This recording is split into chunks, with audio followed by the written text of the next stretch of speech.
we've really not been provided the kind of protection that I needed as president, but I said we have to do it anyway. When Secret Service would ask for additional people, oftentimes we would be turned down. They were constantly asking for additional people.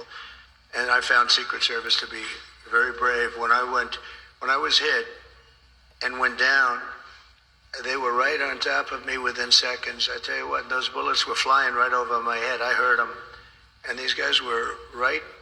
I don't know how they didn't get hit, actually, but they were right there. You take a look at the video. One thing we would say, the video is there for people to see, but they were never given the kind of help that they requested, because our rallies were massively large and they needed more people, and they were always fighting for more people, and it was never given to them. Now they're being given, I hope, what they need, but we were, that was a constant fight. They'd come to me and they'd say, you guys don't want to give us the people. And yet Biden was covered and they'd have like 2 people show up. But Kamala is grossly incompetent, a total train wreck who has destroyed everything in her path. She's destroyed everything. She left 21 million aliens pour across our country, and then she, maybe in a short while, has to go home and she'll get herself a job someplace, who knows. But think about it, and she can look at the carnage, and she can look at all the people that have been killed. And you haven't seen anything yet, because they've just started. They're just getting comfortable in our country. These are very tough people. These criminals make our criminals look like nice people. And she let the more than 13,000 convicted illegal aliens, nobody would have let these people into our country.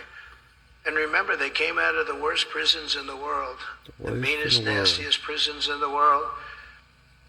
And when she says that she wouldn't do anything different, does that mean that she would have let 325,000 migrant children probably die, most of them, many of them? It's crazy. But at a minimum, they're slaves or they're sex slaves, and they're all over the country. Does that mean that she wouldn't have changed that? Does that mean that she wouldn't have changed so many of the other things that led to so much death and destruction, and even financial destruction of our country itself? We could end up in a depression because of what she's left with us. They are the worst combination, president, vice president, in the history of our country. And I often say Jimmy Carter's a happy man, because his administration, by comparison, was totally brilliant. It was brilliant. After Kamala endorsed defunding the police, she bailed out rioters, looters, and murderers, took them right out of jail. Right out of jail. During the violent crimes in the United States. Remember, that was in Minnesota. Minneapolis was burning down. It was burning to the ground. I watched this